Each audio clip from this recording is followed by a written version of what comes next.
really. No, I had to be reminded. I think I can get it done this week. I think it was a public attack. So I think you're right, but I got to be careful how I put that. Now, sharing is not turned on. Huh? We're here. Well, no, I know, but I can't use sharing. Sharon. I thought you said Sharon. I was just talking to Sharing. Oh, okay, let's hit this and see if that makes a difference. Live streamed, okay. Getting there. Getting there. Oh, okay. Just tell me when. It should be good. It's okay. Let's see. If I hit sharing. it tells us it's you're the host. Okay, that did it. That's got it. Okay. How you doing? This is where I was. Go there. Good. I will go up here. Kind of bring us up. Now, what do you want? Well, look who's down here. Oh, she wants your attention. My dog now wants my attention. Okay. Let's open with prayer. At least I know what I'm doing there. Again, have we thought as we now open up into getting ready to move into Samuel, second book of Samuel. Help us in the preparation. This is the time, there's big changes here, and it's good to understand how this affects everything that's been going on in the future. And it helps us again to see the work you went through to establish your kingdom through your Son, Jesus Christ.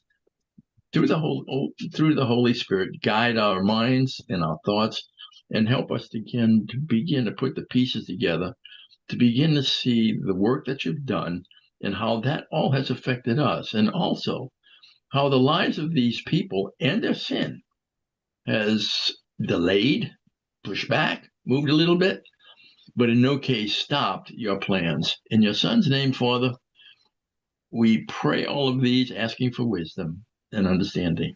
Amen. Amen. Okay, there's a big change here as you well can gather. And I thought, okay, if I can get something here. When we were looking at, hey, can you all see that? The map? That's a good map. Not a map. Okay. Not a map. Okay, no, that's why I asked. No, I got to share that too. I got that. Give me a minute here. You got two maps. Yeah, this entire screen application. Can you see it there? Now, yeah. Okay, it took a little time. Now? Okay, now this is where we are now, going into the book, and I thought this might help to get some sort of historical perspective of what's happening. Notice, there's no Jerusalem here. Jerusalem has not been established yet. Mm. It's going to be. That's why it's called the City of David. Close? When we talked about the Amaleks, here they are down here. You can see them down at the bottom here. Amalekites? That's going to be the Amalekites.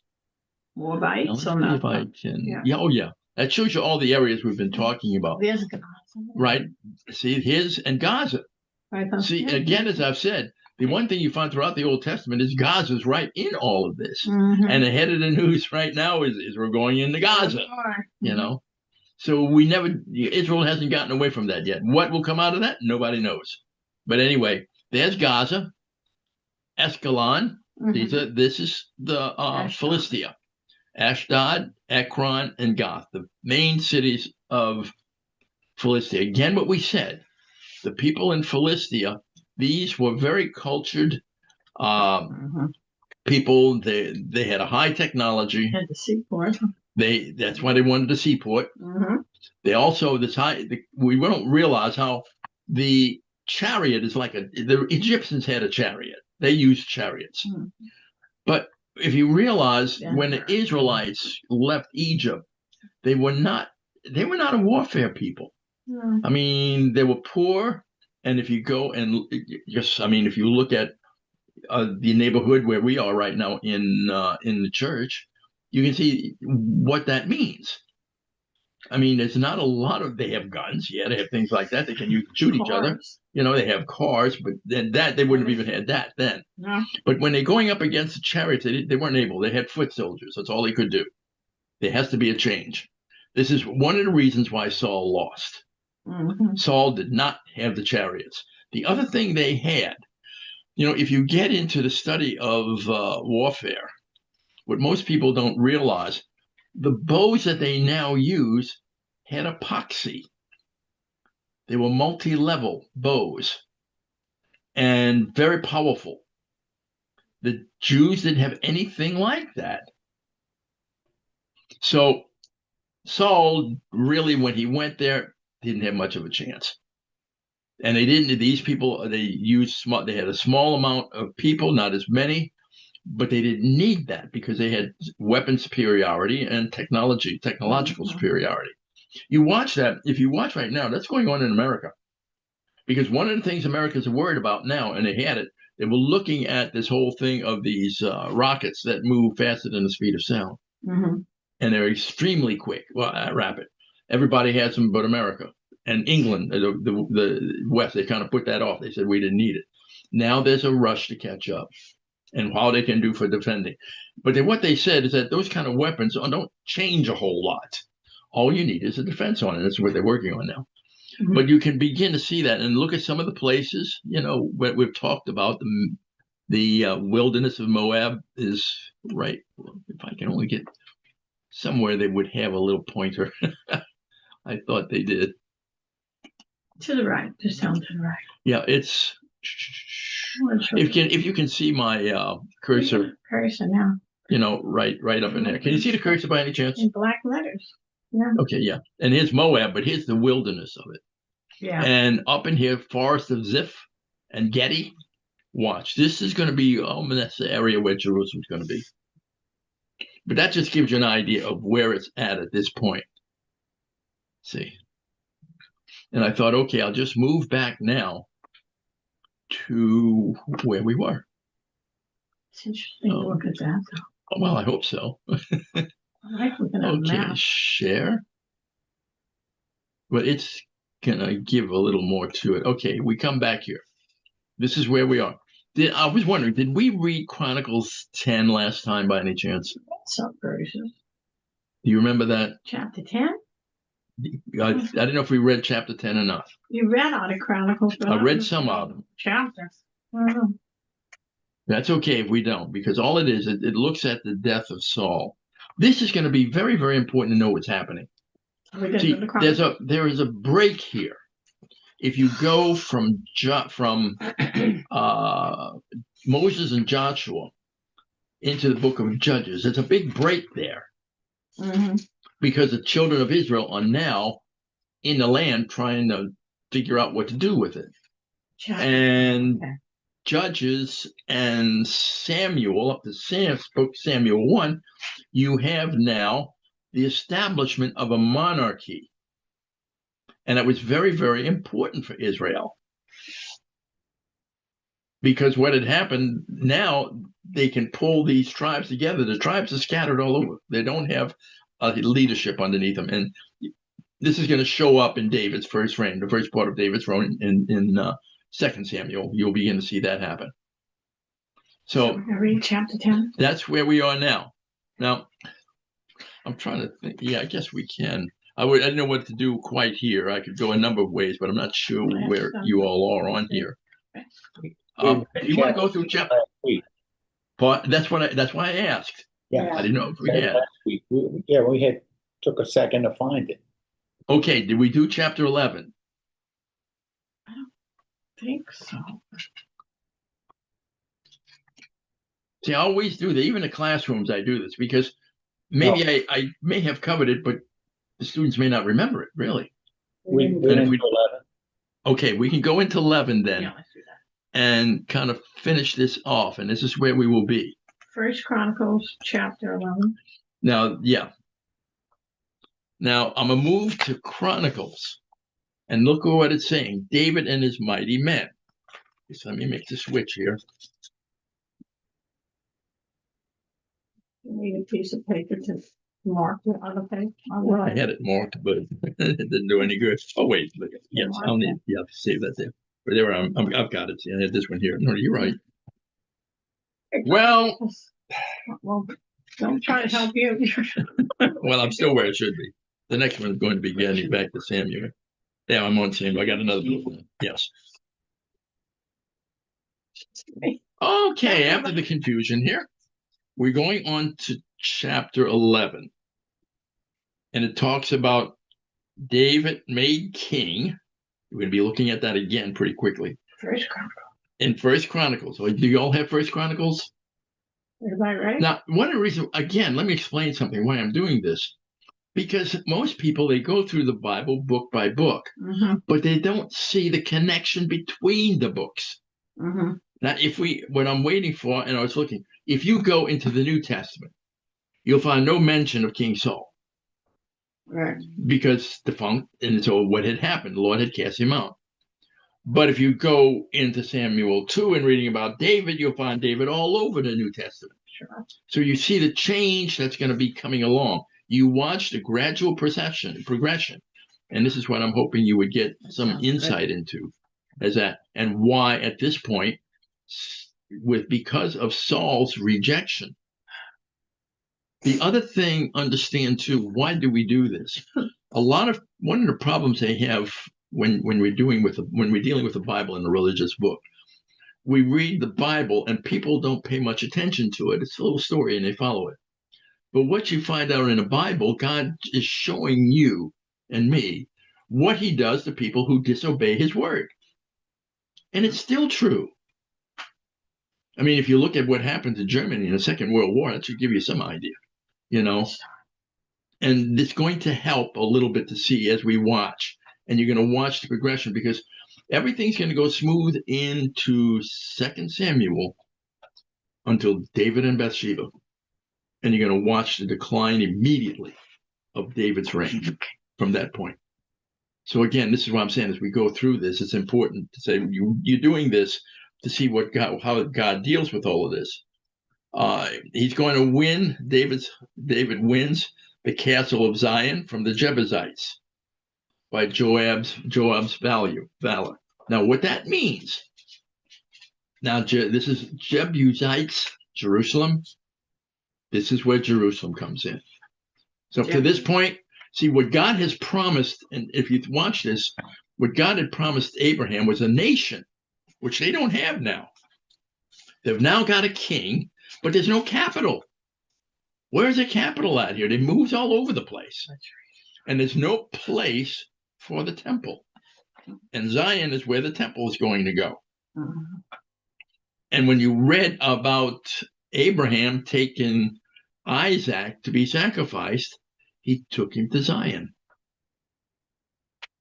And this is where the sacrifice was going. So you watch this progression, this history going back and forth, and watching the development of it and get a better understanding of it. And I'll just start reading now.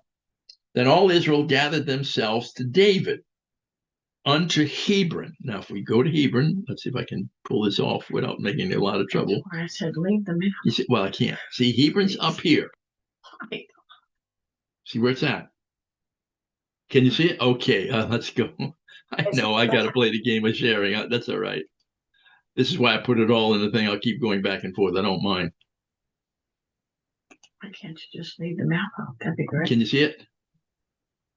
Now I can, yeah. Okay. This is Hebron up here. So he was killed where Saul was killed. They've already gone through what's the burial and everything. That was in chapter 10. That's right. Now this is a gradual movement into 2 Samuel. Verse 2. Now again, David unto Hebron, saying, Behold, we are thy bone and thy flesh.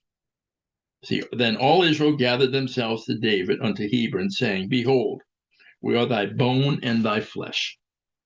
They're going to accept David now a little bit. Now this doesn't mean this is Judah.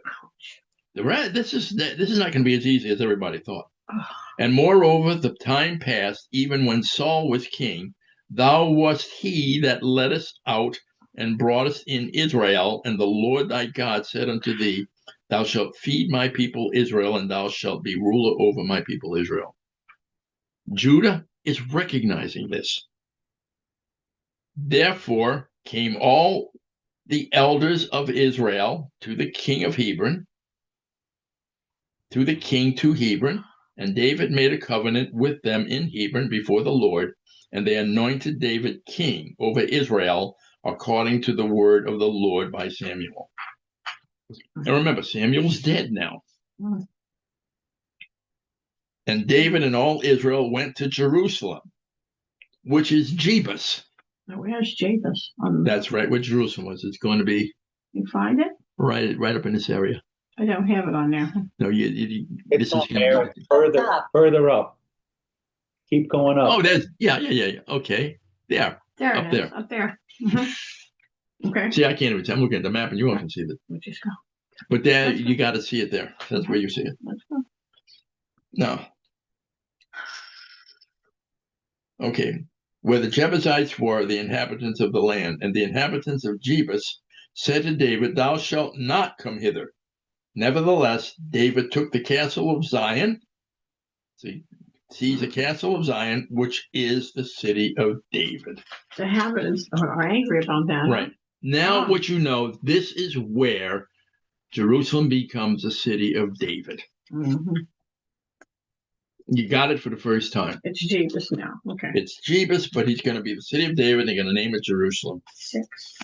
And David said, "Whosoever smiteth the Jebusites first shall be chief and captain." So Joab, the sons of Zeruiah, went first up and was chief. And David dwelt in the castle. Therefore, they called it the city of David. And he built the city around about, even from Milo around about, and Joab repaired the rest of the city. So did he kill all the people that Doesn't say. it Yeah. says whoever smiteth Jebusites? Isn't that Jebus Yeah, people? yeah, that's the Jebus. So he must have killed them all? Could have. It doesn't say that here Cleaned at out this the point. city, it sounds like. That's what he would. That's what they would do. I mean, Russia's doing that all the time. China's doing it, Mhm. and always did do it for I China. just want to make sure. No, that's fine. I think he did. So David waxed greater and greater, for the Lord of hosts was with him. Now notice, we are all now, although we're not reading 2 Samuel, we're into 2 Samuel. You're watching the gradual development of all of this. Wax means These crazy. also are the chief of the mighty men whom David had, who strengthened themselves with him in his kingdom and with all Israel to make him king according to the word of the Lord concerning Israel. These are the men we'll read about in 2 Samuel. And this is the number of the mighty men whom David had. Jashobeam and Hakamonite, the chief of the captains. He lifted up his spear against 300 slain by him at one time. Good grief. And after him was Eleazar, the son of Dodo. That's a funny name now. The Ahoites, who was one of the three mighties. See, there's three of them. You got the three, one of the three mighties. He was with David at Pastamin, and there the Philistines were gathered together to battle, where was a parcel of ground full of barley, and the people fled from before the Philistines. And they set themselves up in the midst of that parcel and delivered it and slew the Philistines. And the Lord saved them by a great deliverance. Now, 3 of the 30 captains went down to the rock to David, into the cave of Adullam, and the hosts of the Philistines encamped in the valley of Rephaim, not Rephaim. If you notice what's happening here, this is now, these are the people, the battle for the Philistines is going on. Mhm. And this has a profound impact on Israel, because David, because of what he is and who he is, he's a shrewd warrior. And these battles he's winning are going to unite Israel. Mhm. And this is going to come as we go into 2 Samuel. 17. Okay, and we're down to 17. And David longed and said, "Oh, that one would give me drink of the water of the well of Bethlehem, that is at the gate. And you see Bethlehem right here. And think of the Christmas story, City of David, Bethlehem, where Jesus is born. All of it's being reinforced. They're definitely reflect. Yeah, right here, I Bethlehem. see it. Thank you. That was on 17. Mhm, And I'm on 18 now. mhm. And the three break through the host of the Philistines and drew water out of the well of Bethlehem that was by the gate and took it and brought it to David. But David would not drink of it, but poured it out to the Lord. Now, see, he's not mocking it. He's not mocking it. He's giving thanks to the Lord, a drink offering to the Lord. And said, my God forbid me that I should do this thing. Shall I drink the blood of these men that have poured their lives in jeopardy? For with the jeopardy of their lives they brought it. Therefore these things did. No, you skipped the line. Therefore He would not drink it. These things did these three mightiest. So when you're looking at, again, the mightiest men, you have Jeshobeam, and Jeshobeam, Eleazar, and there was another one down here. Yeah, there's another one up there. Joab is going to be in that group, I think. Let's see, let me get this right. Look at 12. It's in the next verse. It's in verse 20.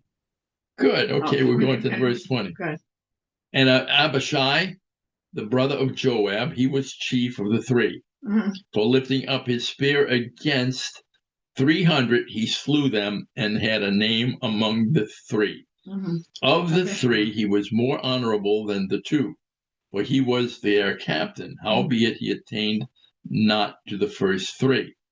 Benaiah, the son of Jehoiada, the son of a valiant man of Kabzeel, who had done many acts, he slew 2 lion-like men of Moab. Also he went down and slew a lion in a pit in a snowy day.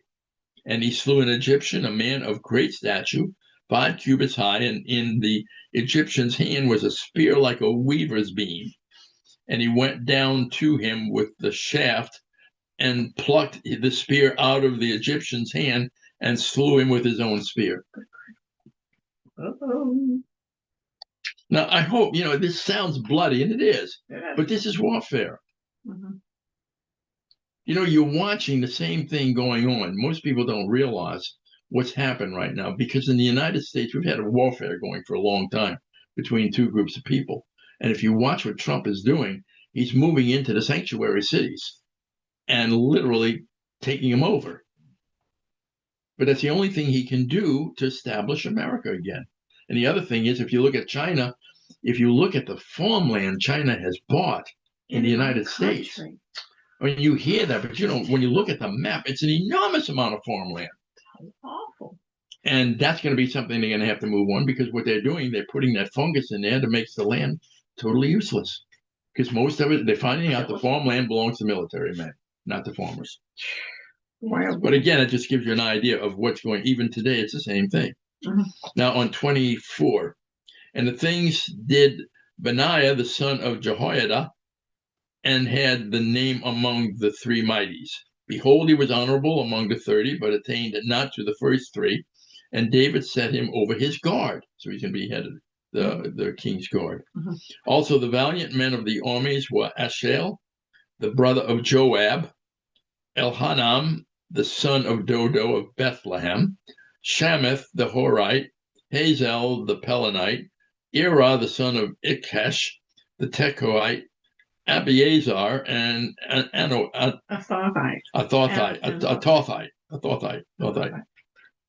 Sibbecai, and Hushathite, Eli the Ahoite. You can go through all of these. As I slaughter the names, Mahalai and Netothanite. He led the son of Benai, and Netothite, Ithai, the son of Ribai of Gibeah, and that pertained to the children of Benjamin. Benaiah the Pirathonite, Huriah of the brooks of Yeah. Gaash, and Abiel the Arbarite, and I'll just go through. I'm going to read all. It's not going to make much sense as I struggle through these. Just keep going. 35. We'll skip 35. We can go all the way down. All of To these. the end of the chapter. Okay. Oh, here's some. If you look at 37, Okay. Herzai the Carmelite. Oh, that's interesting. Now, within the Catholic Church, there's nuns Carmelite called Carmelite nuns.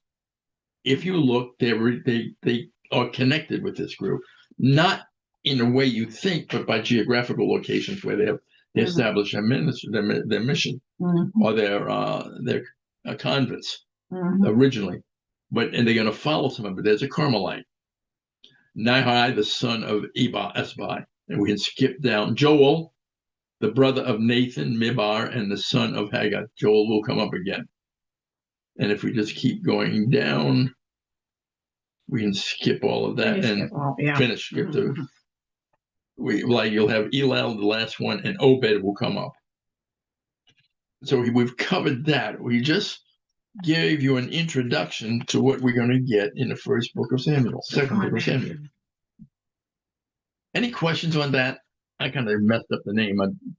I do a better job of so that well, no, I wouldn't even. Okay, if I can just go back to where we were, get our. Are we going to start second Samuel? We're gonna, yeah, I'm trying to. I'm going to introduce it. Second. Get right into it now. Please. Okay, this is where we are. Now, laments for Saul and book 31, we went through that. Did we go through 31? Yes, we did. We're on the second Samuel, chapter 1. Remember 31? What's 31? First Samuel 31. We did Pardon? chapter 1. Huh? We did chapter 1 in Second Samuel, right? Yes. Good. Okay, that's what I've got here too.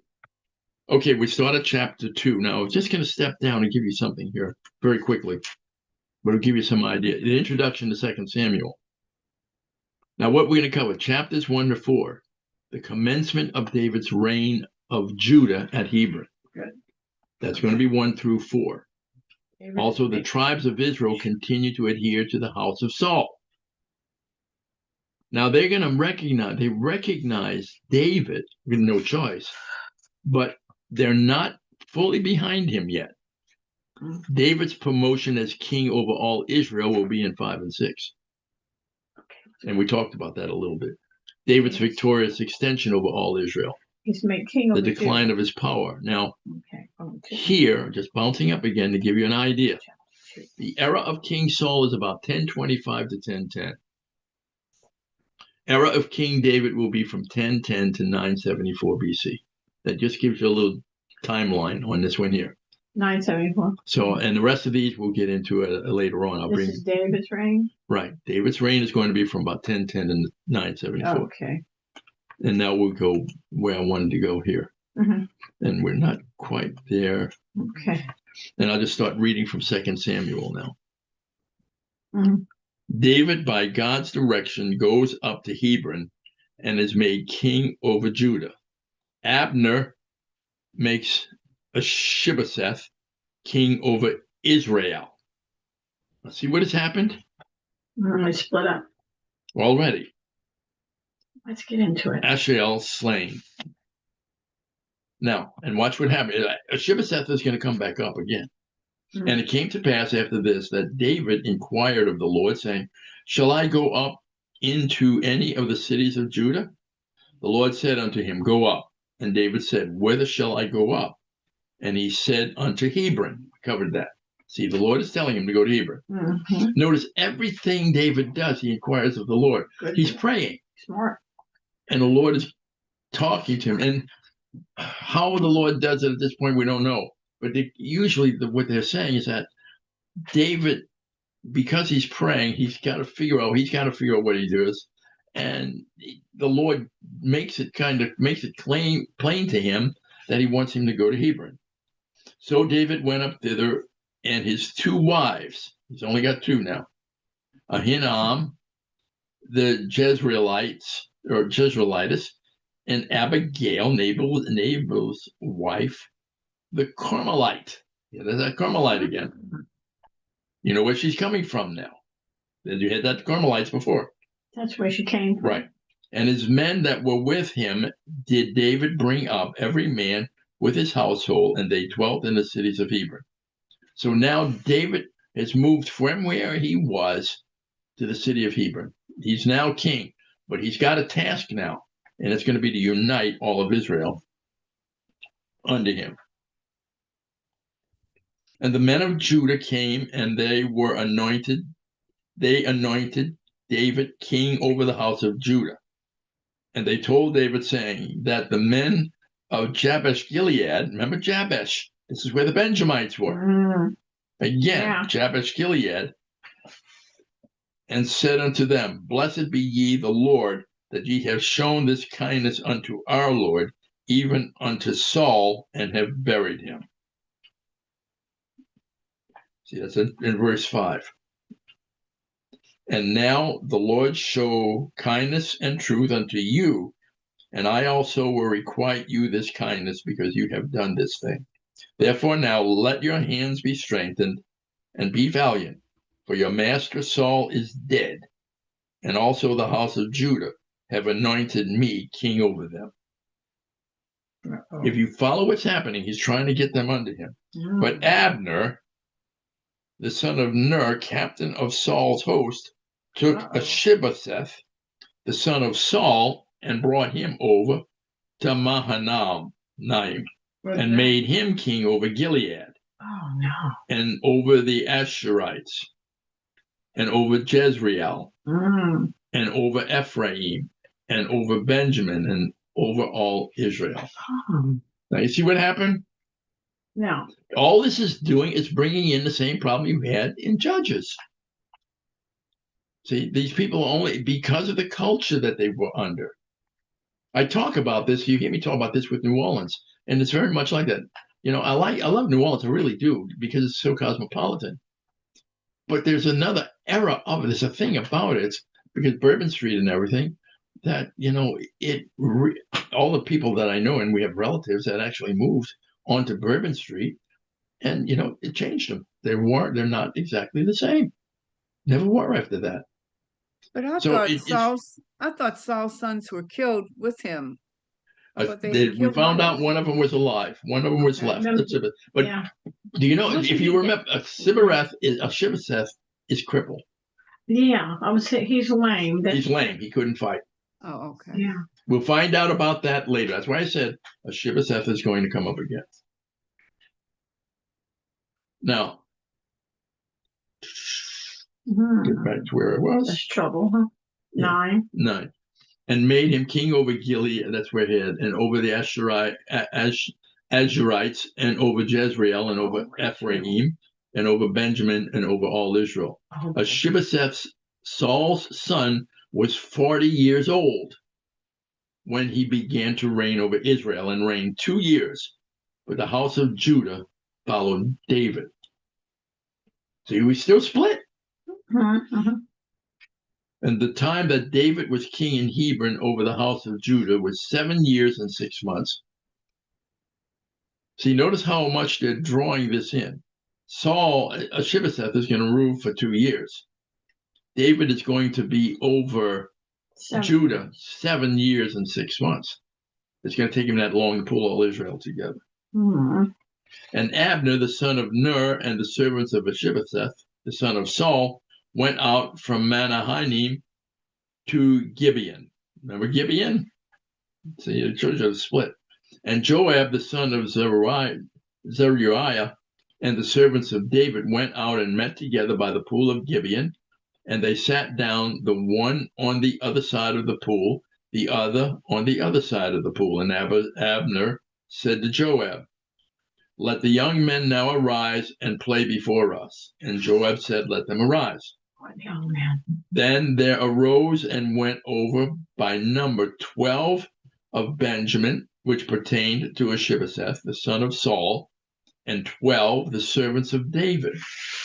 get the feeling there's something else Servants going on on. both sides, the servants on both Yeah. sides, okay. The all right. young men on both sides. And they're servants. Right, but you pay attention now. That's why I'm pointing it to me. You know, you might speed over this, but there's something going on here. The Romans did this too. Believe me, when you get into it's a very interesting history when the Romans do this. And they caught everyone his fellow by the head and thrust his sword into his fellow's side. Oh, who So did they that? fell down together. Wherefore the place has been called Helkath Hazarim, which is in Gibeon. No, they. And there was a very sore battle that day, and Abner was beaten, and the men of Israel before the servants of David. What? And there were 3 sons of Zeruiah, there Joab and Abishai and Ashiel. And Ashiel was as light on foot as a wild rose. And Ashiel pursued after Abner, and in going he returned not to the right hand nor to the left from following Abner. And Abner looked behind him and said, Art thou Ashiel? And he answered, I am. And Abner said to him, Turn thee aside and lay thee hold on I don't one of my young men and take thee his armor. But Ashiel would not turn aside from following him. Notice what he's saying. Leave me alone. And Abner said again to Ashiel, Turn thee aside from following. Wherefore should I smite thee to the ground? Okay. How then should I hold up my face to Joab thy brother? Howbeit he refused to turn aside. Wherefore Abner with the hinder end of his spear smote him under his rib, and the spear came out behind him, and he fell down there and died in the same place. And it came to pass, Ashiel, that as many as came to the place where Ashiel fell down and died stood still.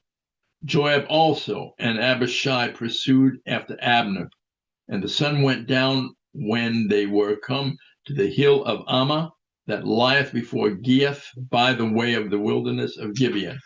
And the children of Benjamin gathered themselves together after Abner and became one troop and stood on the top of the hill. And Abner called to Joab and said, Shall the sword devour forever? Knowest thou not that it will be the bitterness in the latter end? How long shall it be then ere thou bid the people return from following their brethren? I don't understand. Okay, let's go through this. And Abner called to Joab and said, That's not. Shall the sword devour forever? Shall we fight all on? Keep doing it. Knowest thou not that it will be bitterness in the latter end? They're going to hate each other. I know you didn't. I'm not saying that. How long shall it be then ere thou bid the people return from following their I brethren? have to read Kretzmann because I don't understand. And Joab said, As God liveth, unless thou hast spoken, surely then in the morning the people had gone up every one from the following his brother. So Joab blew a trumpet, and all the people stood still, and pursued after Israel no more, neither fought they any more. And Abner and his men walked all the night through the plain, and passed over Jordan, and went through all Bithron, and they came to Mahanaim. And Joab returned from following Abner, and when he had gathered all the people together, there lacked of David's servants 19 men, and Israel. But the servants of David had smitten of Benjamin and Abner's men, so that 360 men died. And they took up Ashael and buried him in the sepulchre of his father, which was in Bethlehem. And Joab and his men went all night, and they came to Hebron at break of day. Call everyone by who's dead. Now, Nothing. I'll read Kretzmann later. see what happened here, and this has happened Understand before. what happened in the very beginning. If you look at what had happened, was they realized if they're gonna they got the Philistines to deal with. So if they fight everybody, they're going to destroy them, and the Philistines are going to win over. This is the same thing happens in Rome. Believe it. You know, there was a place where the Romans, 2 cities were fighting together. Rome, they kept raiding Rome's cattle. And Rome just came back and said, "Look, you got to stop it," and they wouldn't. So Rome says, "Okay, what we're going to do is fight it out." But the king of the other city, we're going to destroy ourselves, and the enemy's going to take us over. So set aside 3 men. Take your 3 men, and we'll take our 3 men, and these 3 will fight. And what they end up with, they will end. Whoever wins gets the pink slip to the city. And this is exactly the same thing that happened here. And you notice they called it playing.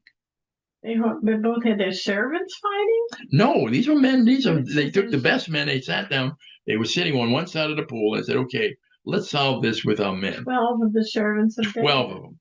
They said The servants. servant. That's not. But that's These are soldiers. Yeah, they said. These are the soldiers. Alright. And so they're going to send them out there to fight. Now, notice, as I said, if you're reading that and you're not thinking about what's happening, when you get to this part where the battle goes on, we get confused. They caught everyone by the head. But what is happening, they're going to come together and they're going to start fighting. And then as they begin, whatever side is winning, the other side's going to start they killed fleeing. him. And they're going to pursue them. This is the game. In a Roman situation, what they had 3 brothers that went up against 3 brothers. And the 3 brothers went and fought. And the 3 brothers of the city, not Rome, but the city they were fighting, killed 2 of the Roman men. And what it left was 1 unharmed. But the other 2 men of the city that were fighting were also slightly wounded, and 1 wounded pretty badly. And so the other guy runs off, and when he runs off, and this is what's happening, as he runs off, they're going to go after him. But what happens, the wounded men can't run as fast as the men who are healed. So when he gets them far enough, and this is what happened here, turns around and then starts fighting. And he kills the first guy, and he goes back and very easily kills the other guy who's wounded and can't do much. Okay. So this is what this first one is. But notice, David is still not king of all Israel, No, they're fighting. of Judah. Now remember here, what's going to happen here is after Solomon, Israel's going to break away from Judah again. Mm-hmm. See, the one thing that should come out in all of this is Israel's not stable. Mm-hmm. And this is why Judah, when you get into the New Testament, it's all Judah. Mm-hmm. The other brothers have gone astray. Chapter 3. Okay, any questions on this? Civil War. Are you following that? Civil War it calls now. Yeah, I know. Also the Psalm of David. Oh boy. 6 sons born of David. Abner revolts to David. Joab kills Abner. David mourns for Abner. This is going to be, again, like they say, the Civil War. Okay. This is why I did a little preparation to try, and it's this not connected like it should be, but the facts are definitely there to help you begin to see what it's taking to unite Israel. Is Shivah still alive? He's still alive. He's going to be alive. Mhm. And David's going to do a lot to help him. And then you're going to see he doesn't. He tries to help him, but he's Now, there was long war between the house of Saul and the house of David. But David waxed stronger and stronger, and the house of Saul waxed weaker and weaker. increased. That's Right. what the Bible Yeah. says, increased. And unto David was sons born in Hebron, and his firstborn was Ammon of Ahinoam, the Jezreelitess. And his second, Chileab of Abigail, the wife of Nabal, the Carmelite. And the third, Absalom, the son of Micaiah, Now he's got the another daughter of Talmai, king of Geshur. one. What is going on now? And watch, this is the part we don't understand, but you'll see it. Now this is new, huh? Marriages become political. Mm-hmm. Oh yeah. If you want to understand what's going on in England right now, it's understanding the politics of the marriages. Mm-hmm. And one of the things that has happened with William's wife, she was a commoner. So when she comes in, she's introducing a totally different culture into the British Crown. Mm. They said it's very, very healthy because it's getting this people that at least the crown and their children back into some sort of Family. commonality with the people of England. Mhm. So again, you're seeing that. Okay, go on. Verse 2, and unto David were sons born in Hebron. Okay. Oh, we read that. And it went all the way down to 3, and I can 4. go to 4th. And the 4th of Adonijah, the son of Higgith, and the 5th, Shephatiah, the son of Abital.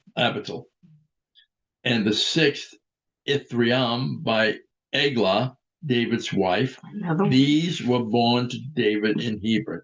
And notice what's happened now. More wives. He's got more wives. He's got about, let's see, if we look at it, he had the 2. And when you go through here in verse 2, you find this. Well, you find 1 Jezreelite, Abigail, and then you go to the 3rd, Absalom, son of Micaiah, the daughter of Talmai, king of Geshur. The 4th, there's 4 wives of Higgith, and the 5th, Shephatiah, the son of Abital. Yeah. And the 6th, Ithream, by Eglah, David's wife. These were born to David in Hebron. And it came to pass, while there was war between the house of Saul and the house of David, that Abner made himself strong for the house of Saul. Yeah. Well, now it's so. If you look at this, is very interesting. If you look at the King and I, the movie, it's the same story. Mhm. The king's got all these wives. They're political. It gives the people that come up fall under them at least the authority of a kingship, because their daughter is now married to a king, and it gives them a power they didn't have before, and also protection. Okay, now it's trouble here with the concubine. Huh? Right. And 7. we're on 7 now. And Saul had a concubine whose name was Rizpah, the daughter of Aiah. And Ishbosheth said to Abner, wherefore hast thou gone into my father's concubine? Now Abner had sex with the concubine. Saul's dead, Then was Abner very wroth for the words of Ishbosheth, and said, am I a dog's head against Judah, to show kindness this day unto the house of Saul thy father, to his brethren and to his friends, and have not delivered thee unto the hand of David, that thou chargest me today with a fault concerning this woman? It's there's kind of an interesting thing that goes on here, and it's fun watching it. And I mean fun in a totally different way. She doesn't mean much. She's nothing. None of them did. But if you look at what goes on within Hollywood, same thing. No, It's men and women, they're not worth anything. The woman gets the guy and he's not worth anything. If she's a star, they're not worth anything. If the guy gets the woman, he's a star, they're not worth anything. It's a commonality among humans. Whoever has the authority is the big star. And look at the football players and what goes on there. Boy, that's enough. See, so it helps us to begin to understand that a little bit. But anyway, what he's saying now, and he's talking about the destruction there of what he's done, and said, now look what you've done. 9. So do God to Abner, and more also, except as the Lord hath sworn to David, even so I do to him. What does that mean? Notice 9. So do God to Abner, and more also, except as the Lord hath sworn to David, even so I do to him. Notice the small h. Abner has now said, okay, if that's what you want, I'm going over to David. And this is not going to work. Yeah. But watch how David handles this. And to translate the kingdom from the house of Saul, and to set up the throne of David over Israel and over Judah, from Dan even to Bathsheba. So see, you're going from Dan to Bathsheba now with all of this. It's now coming to David. It's confusing, but it's not. When you all you have to realize is a consolidation is taken for that. 11. It takes a lot of it's a consolidation. And 11. And he could not answer Abner a word again because he feared him. Mephibosheth? And Abner sent messengers to David on his behalf, saying, "Whose is the land?" Saying also, "Make thy league with me, and behold, my hand shall be with thee, to bring about all Israel unto thee." Can't be trusted. He's always making trouble. Yeah. Right. Yeah, this is so. We most people don't read anything, and that's nothing wrong with that. I mean, but they don't realize how much goes on. Napoleon now. They had one guy promised him part of Germany. Mhm. I think it was German. I don't want to be quoted, but I know the story is absolutely correct. And he betrayed his people. That's what Abner did. Who betrayed? And so the guy, promised Napoleon, him? Okay. right? And he came after Napoleon conquered Germany. They said, "Okay, now, but I want now you can make me king." And Napoleon said, "Your people couldn't trust you. I can't trust you." Sure. See, this goes on throughout history. Oh, sure. Throughout history, you see this. Paul Henry. Oh, okay. Okay, and back down. Is it 12? 12. I'm on 12. You read 12? Yeah, and that's what he said, to bring about all Israel unto thee. And he said, "Well, I will make a league with thee, but one thing I require of thee, that is, thou shalt not see my face, except thou first bring Michal, Saul's daughter, Michal, Oh, yeah. when thou comest to see my face." Oh, Remember Michal? yeah. She's Because back in the picture. Saul gave it to somebody else. See, took and this is away what David has said. Okay. Mhm. And David sent messengers to Mephibosheth, Saul's son, saying, "Deliver me my wife, Michal, which I espoused to me for 100 foreskins of the That's Philistines." right. Remember That's right. that? He paid for that. Yeah. See, one of the things that's happening, if you remember some of this, or even this kind of brings it in, you're getting a connection here in Mhm. time Mhm. to see what's happening. It's going to give you a better understanding of who David is. Interesting. And Mephibosheth sent him and took her from her husband, Sad. even from Paltiel, the son of Laish. Now, Paltiel was very much in love with her. Waiting. Yeah, he was waiting. This also is going to happen It's terrible. when Caesar Augustus gets where he is. He's going to take Saul's wife, who is his Caesar Augustus's daughter, and send her somewhere else. The effect it has on these women is not good, and you can understand why. Oh, yeah, that was terrible. But you're in a world of power. 16. And her husband went with her along, weeping behind her, to Bahurim. Then said Abner unto him, "Go return," and he returned. Because you know what he's saying. Okay. If you don't go back, you're dead. Mhm. Now, then 17. do it. For the Lord hath spoken of David, No, saying, wait, 17. 17, okay. And Abner had communication with the elders of Israel, saying, "Ye sought for David in times past to be king over you. Now then do it. For the Lord hath spoken of David, saying, By the hand of my servant David, I will save my people Israel out of the hand of the Philistines and out of the hand of all their enemies." They're aware of it. Mhm. You know, one of the interesting things I'm thinking, you don't see that in America. You know, if you went, a student just wrote me, and I have to give it to Rosalie because it's kind of a paper I wrote, and I had to deal with it. Islam is not a friend of America. It never will be. No, never. And anywhere where you have a Muslim in the political power, they are not going to be going for America. No. You know, and one of the things they're looking at right now, if in New York City they elect a communist, which is an atheist, but the communist is also a Muslim. And you go, wait a minute, those two don't match. There's something else going on. So even here, you should be able to see, you may not like it, but it's the consistency of it. You see the same thing going on today. Mhm. Okay, and I'm on 19. And Abner also spake in the ears of Benjamin, Uh-oh. and Abner went also to speak in the ears of David in Hebron, all that seemed good to Israel, and that seemed good to the whole house of Benjamin.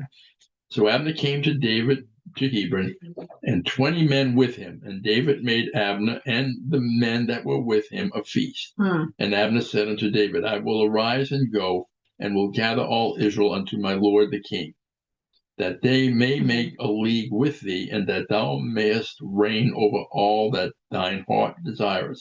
And David sent Abner away, and he went in peace. But he's not truthful, huh? Now, Okay. this is one of the things when you're reading these, if you think television is great, if you get the picture of this thing, television doesn't come near this kind of stuff, real. And I don't mean to be facetious in this. Then 22, and behold, the servants of David and Joab came from pursuing a troop and brought in a great spoil with them, but Abner was not with David in Hebron, for he had sent him away, and he was gone in peace. When Joab and all the host that was with him were come, they told Joab, saying, Abner the son of Ner came to the king, and he hath sent him away, and he is gone in peace. Then Joab came to the king and said, What hast thou done? Behold, Abner came unto thee. Why is it that thou hast sent him away, and he is quite gone? You know what he's thinking about. What is he going to be doing? Thou knowest Abner the son of Ner, that he came to deceive thee, and to know thy going out and thy coming in, and to know all that thou doest. And when Joab was come out from David, he sent messenger after Abner, which brought him again from the well of Sirah, but David knew it not. Joab's taking things in his own hands. Yeah, yes. Okay. And when Abner was returned to Hebron, Joab took him aside in the gate to speak with him quietly, and smote him under the 5th rib, that he died for the blood of Asahel, Abner's, Joab's brother. Oh my goodness. It may sound confusing, but if you really look at what goes on in families, they all constantly fighting. And when you kill one of them in a family, you can expect to be killed have them kill somebody. Twig. We're back on 28. And afterward, when David heard it, he said, I and my kingdom are guiltless before the Lord forever from the blood of Abner the son of Ner. Let it rest on the head of Joab and on all his father's house, and let there not fail from the house of Joab one that hath an issue, or that is a leper, or that leaneth on a staff, or that falleth on the sword, or that lacketh bread. Oh, you cursed them, huh? So Joab and Abishai, his brother, slew Abner, because he had slain their brother Asahel at Gibeon in the battle. And David said to Joab and to all the people that were with him, Rend your clothes and gird you with sackcloth and mourn before Abner. And King David himself followed the bier. And they buried Abner in Hebron. Right. Okay. And they buried Abner in Hebron, and the king lifted up his voice and wept at the grave of Abner, and all the people wept. And the king lamented over Abner and said, Died Abner as a fool dieth. He dieth as a fool dieth. He played the game and lost. And he died as a fool. Okay. He had killed Asahel. If he had not killed Asahel, and he said that, he recognized that. And there's absolute, when you're dealing with these families, I don't know, do you all remember this, that there was in Louisiana, they had this, that if somebody, the wife or the husband, caught the other one in bed with another spouse, they could kill him. Wow. So if that can happen, you can see why this is going on. Very much the same kind of thing. Okay, and now we're on 33. And the king lamented over Abner and said, Died Abner as a fool dieth. Thy hands were not bound, nor thy feet put into fetters. As a man falleth before wicked men, so fellest thou. And all the people wept again over him. There's this line in a movie, and I think it's, what is it called? Oh my, it was a television program they made out of it too. What type of program? It was this particular one. It was a detective story, but that's what it was. And this one here was by Cary Grant in a movie. Lucky, Mr. Lucky. Mr. Lucky. Remember the movie Mr. Lucky? It's Mr. Lucky who comes out with this line. You know, they ask him, "What do you do?" He says, "What do you think?" He says, I always watch my enemies, but I watch my friends even closer." My friend didn't go, yeah. See, I always watch my enemies, but I watch my friends even closer. This is because of the world these guys are living in. So 35. So we're in okay. 35. And when all the people came to cause David to eat meat while it was yet day, David sware, saying, "Do so, God, to me and more also, if I taste bread or aught else till the sun be down." So he's going to fast for the day. And all the people took notice of it, and it pleased them, as whatsoever the king did pleased all the people. For all the people and all Israel understood that day that it was not of the king to slay Abner, the son of Ner. And the king said unto his servants, "Know ye not that there is a prince and a great man fallen this day in Israel? And I am this day weak, though anointed king, and these men, the sons of Zeruiah, be too hard for me. The Lord shall reward the doer of evil according to his wickedness." And it's going to happen to Joab. Whoa, well, not too bad. Gotta go. Any questions on that? I think we gotta Now, the reason why I'm reading it like this is That's because very I have the opportunity to explain to you what's going on here. get. So you at least get the understanding of what's happening. Okay, what's happening? And now we're going to go on next week to 4. 4. And what I'm going to do is mark that. So don't forget it. Good. Chapter 4. And I think we can continue on to this. I'll have a little bit more for the whole thing, but you're watching that development now as David now has to bring it all together. But you're really watching this. But I think one thing that's very important here Chapter 7. is because when David, watch what David's doing. Everything with the Lord he's concerned. So how could David ever fall like he did for Bathsheba and then kill Uriah? But what we don't recognize, and this is when this struck me, because we always say, well, your sins are forgiven. And that's true. Our sins are forgiven. But the consequences of those sins go on. Mhm. They don't change. And even though we're forgiven, we're living in the consequences of that. Yes. And what that does, we still realize we're forgiven. That's very, very important. Yeah. But we recognize the consequences of them. There's no way we can shake them off. That's the reality of life. This is what I keep trying to tell the students, when we're working with them, or even when I'm working in a church, that what we do continues. We're forgiven, but we got to live with the consequences. And David's going to have to. Okay, anything? He said no. It's getting late. Chapter 7. Okay. Well, one thing we can close with prayer, if you want to do that. Let's close with prayer. Again, Heavenly Father, we thank you as we go through this word. As I stumble through it, you got to enlighten me too, Father. But as we go, we do see the reality in life. As we watch a lot of things, as people watching the TV, they see evil that leads to evil. That's one thing. But here, what you're watching, this is not evil that leads to evil. This is, it's evil that leads to evil, but there's a goodness of God beckoning them not to. And you can see the consequences as David constantly realizes what sin is, and he's going to constantly look to the Lord for guidance. Help us always to look to you, Father, for guidance in our church work and our lives work, but realize that guidance is always in there through prayer. Guide us and teach us. In your Son's name, Father, we pray for enlightenment. Amen. Amen. Okay.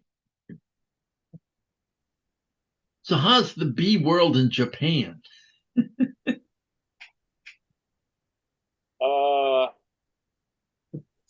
Slowing down. Bees are slowing down, so Good. I don't 'Cause know. they have Uh, that thing that's killing the bees. That can't kill them. Yeah, we actually lost a lot of bees just recently. We had to replace the queen, so that's kind of mysterious. They call it varroa mite. Mhm. But they don't actually know what it is that's causing it. The United States had a huge losses with honeybees this last year, Yeah. and have as much in Japan because they don't do it as intensively here. But it's just that they're doing a lot of things wrong with the way they keep bees. And so when I first got into learning about beekeeping, that's what really interested me Yeah. was methods. And unfortunately, I'm still just doing the old methods because I'm still just kind of figuring it out. I have to basically build all of my own equipment because Oh my. that's the issue is that the way that the equipment is designed. It's sort of it's like encouraged the it's encouraged the selection for these mites that are super Mhm. bad. Oh, okay. Yeah, I mean, like I read, it's all. I mean, it's really frustrating. It makes me want to get into like physics or chemistry or something where there's really like concrete answers to things, because Yeah. Mhm. it's all guesswork and you know soft science. So it's Yeah. it's really hard to find exact answers. But there's a guy I follow on the internet who just writes a blog, and he said, for example, there's 750 species of mites Yeah. Ah. that are commensal with honeybees that live in the honeybee colonies, and there's only one that kills them. And so, what have we done? What have we done wrong to design the colonies, to design the boxes, the physical environments for the bees? What have we done wrong to where we've encouraged these mites, this one type of mite, to proliferate? Yeah, so I'm looking at ways that people do where they put a bunch of they literally just put a layer of dirt in the bottom of the hive, and Yeah. that Mhm. creates a habitat for other types of uh, uh, insects and I guess or arthropods Yeah. that kill the Mhm. mite. So there's like a yeah. Anyway, it's a lot of That's kind of interesting because I was just reading an article last week, I think. Yeah, In a this paper. right that they can't That's the one he's talking kill. about. Yeah. Yeah. They They're can't. talking about the devastation it's bringing on American honeybees right now. I think right. it's probably the same mite. It sounds like it. Yeah. Some of the major U.S. beekeepers reported 75 to 100% losses of bees last year. Wow. Wow. My. Goodness. Yeah. But they do a lot of weird stuff in America. I don't want to say it's the free market, but it's basically all.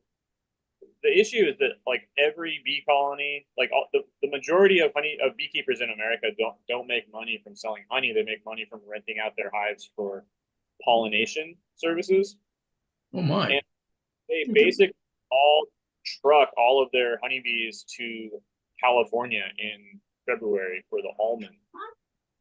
Really? Really? And that's entirely based on artificial irrigation, which is entirely subsidized by the state. And so Mm.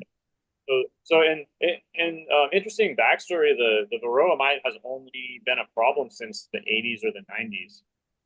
So previous beekeepers had before the 80s and the 90s, this was not an issue. It's a very new type of a Yeah. thing. Mhm. That's Wow. the same time period that the California government has been subsidizing irrigation. And so for the past 40 years, people have just been, farmers have found it, makes sense for them they've just Mhm. been so many almond groves Yeah. in California. And so now I don't know how long it's been since there's been a change, but with like the environmentalism and things like that, Yeah. now turned off the tap. And so it's been the past 10 or 15 years that they've switched directions and they've actually just been ripping out almond groves. Mm. And so what's happened is that's driven the beekeeping industry for the past 40 or 30 years it's driven this massive increase in beekeepers coming in, and not just beekeepers, but like brokers, people who just Oh. organize Wow. Goodness. beekeepers that can organize like the middle like serve as middlemen to get the beekeepers to the specific It's like a rack. and so that is an entire industry that isn't just entirely based on like the whims of the California government, and Jeez. now it's being reversed, and they're just gonna like I mean we're United States is gonna lose like 70% of its beekeepers in the next 2 or 3 years. My goodness. Really? That's be disastrous when you consider the farmland. It's most crops are not dependent on honeybees, you know, Oh, okay. but it's like $100 million industry that's gonna probably go away. Yeah. So then almonds, if you like almonds, you can you're gonna be paying a lot more for almonds. But Really? Oh my. You know, we have some friends, I call them friends really. When we were living in Indiana, there was this one place that raised honeybees and they sold the honey. And the honey farm, they called it. Mm. And we always would go there and see them. And I used to buy my honey from them. And I just said we're buying it here. And I thought, okay, I'm going to write them and see. And not writing, but I got on her phone, I called her. And the old lady came on and she looked at it right and she said, Keller. I remember years ago we had a Keller here. You said, is Yeah, this the same connection? I said, yeah. So that's what they're into. And all they do is sell, much like you do. You know, it's one big farm, one big family, and they have a huge amount. They've set pastures aside for different types. If you want cranberry honey, they have them in that area. They have some where wildflowers and things like that. You know, where they Yeah. bring in different types of honey. Well, they haven't gone out of business. That's But they haven't gone out of business yet. They seem to be doing well. But the same thing's happening though with maple syrup. You know, there's a bunch of companies buying up these little farms that make it. it's a shame. But ours is still saying, in Indiana, they're on their own. They're still selling their maple syrup. We get us from Indiana. Yeah. Do you see it turning around any? I mean, from the problem? well, yeah, like I said, I mean, all those it's I think it's kind of like the economics are kind of like a real estate boom and bust cycle, you know, like when the economy is Yeah. good, it tends to build houses, you know. So, or to me, a realtor, it's kind of like easy money when the money's good, but when the economy goes, those are the people who lose their shirts, and then Yeah. there's other. I mean, so we're kind of we're sort of doing the like there are those small beekeepers that like the person that you're mentioning, they probably don't send their bees to California. And Yeah. I mean, long story short, there's going to be a minority that's using different practices, and they're going to survive. It's fine. And Yeah. so 70% or 90% There'll of be the industry some forms, right? Yeah. Yeah. That's a shame. are going to teach the rest, basically. I think. Yeah. With you know, like with the young people, I mean, chemical fertilizers and just the whole farming industry is just an absolute disaster. You know, there's so many things behind it, but the young people you see keep coming into it these days are all organic, you know, all natural farming, whatever that means to them. So anyone who's like getting into it these days, like they're not necessarily getting into it for money, right? Like even though I do think it's good thing to do economically. Yeah, one of the things we have in my classes, and it's been every year. Last year I had the same thing. I have a majority of Midwestern people, farmers, and you bring up organic food, and they go off the wall. I mean, absolutely off the wall, because they say that's because people don't know how to grow things. They don't know what farmers are. You know, you're not getting organic. It's all organic. You know, and what they're doing with it is not what you think it is. And you can have real big arguments in a class, and it's kind of interesting. I don't have to bring it up. There's a question in here in a text that once in a while gets them into this whole discussion of organic farming. And one of the hottest ones we had was this one student I had her father is one of the leaders. I think there's 3 of them in the United States on Black Angus. And they're talking about what Black Angus is. And if you go and you're looking at Black Angus, you better make sure you got the seal of Black Angus on it. Then when they talk about this whole thing of organic, and she'll get in this whole thing of organic, you know. So it's kind of fun I don't listening think to people that. understand about that organic stuff. Oh, You no, know, no, they, no. They pay a lot of money for that. I always tease my students, and I said, I've never eaten a plastic orange or a wooden apple. Everything I eat is organic. Yeah, I agree. I mean, yeah, organic is basically a scam. You know, it's like Yeah, it is. like is the agency that we pay to certify our food, and then so you're telling me now we need to have a second agency to certify our food. So what's the FDA do? You know, Yeah. so I mean, there's a lot of terminology there. Like there's like a word like Mhm. permaculture, and like the people who originally created the word permaculture Yes. have disavowed it because it becomes something that they don't. Yeah. So people like regenerative agriculture is another thing they do. I mean, we just say natural farming because, Oh, yeah, that's what they say. That's exactly what they say, natural farming.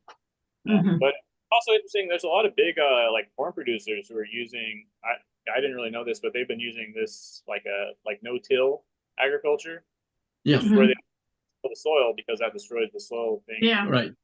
Pretty conventional farmers have been experimenting with this for a long time. Mhm. That is a topic they usually that I can always count somebody in a class will bring it up, and you get all these cheers and all these guys start talking about the huge amount of farmland they have and how they plant in the no-till ground. The other thing, just off a different topic, you may, I don't know if this is going to work, but my grandson is going out with a Japanese girl. And he's it's kind of got the family all except us. I mean, I'm going, yeah, he's not doing wrong. They're okay with it. But he's made about 4 trips now, and they're Mhm. beginning to work out this whole thing. Apparently, her parents have said okay, and he says she's got to be Christian. And I thought, when he get over there one time, I might have him just drop in on you all. Then they're not on the main island. Apparently, he's on an island. God, I should have. Now forgot. Yeah, it starts with I think gag or something. I'm crazy. I don't know what it is, but it's very close to Korea.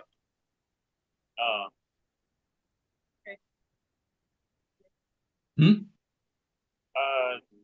I can't remember the name of that. Yeah, but We'll between get it is it next time. Next time we can tell. I'll find out next time. I'll tell you all about it. Yeah, we just heard about Because I it. thought, wait, that might be a good connection with you all. If she's looking for some help with the Christian world, and I know Brett is. He She likes has to a travel, I think. Christian. And I mentioned they know I've told them about you all over there. yeah. Who knows? So it may happen, it may not, but at least I'm giving you a heads up.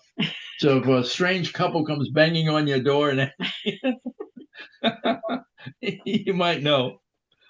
But I can't tell them to bang on your door because I don't have addresses or anything like that. I can get that from. I'll let you all know if this is going to happen and set it up with We you have all. to see. He can't. Yeah. Yeah. He can't afford to keep going over there. But Right. I know what they're doing. All right. Let's go. Okay. Anything else? This is fun. Yep.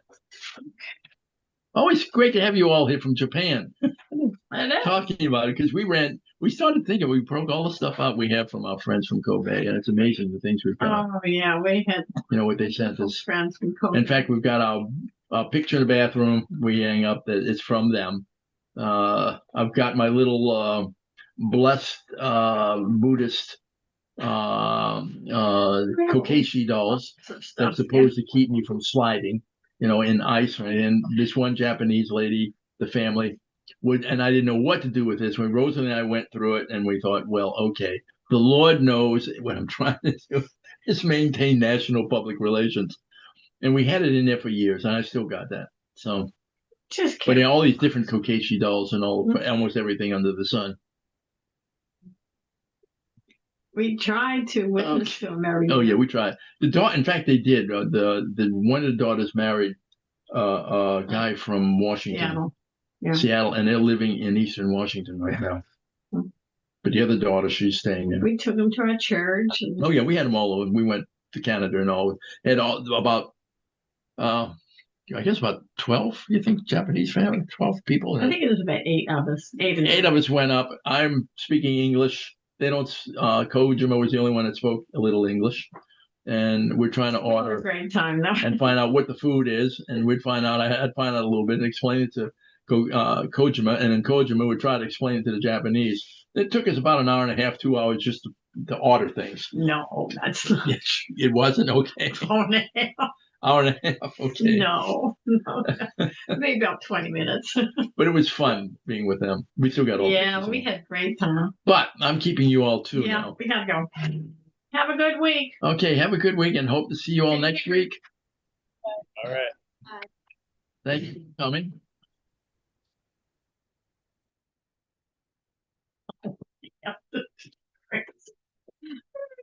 You're right. Okay, I gotta. Now, I'm hungry. Now if I can get all of this off and there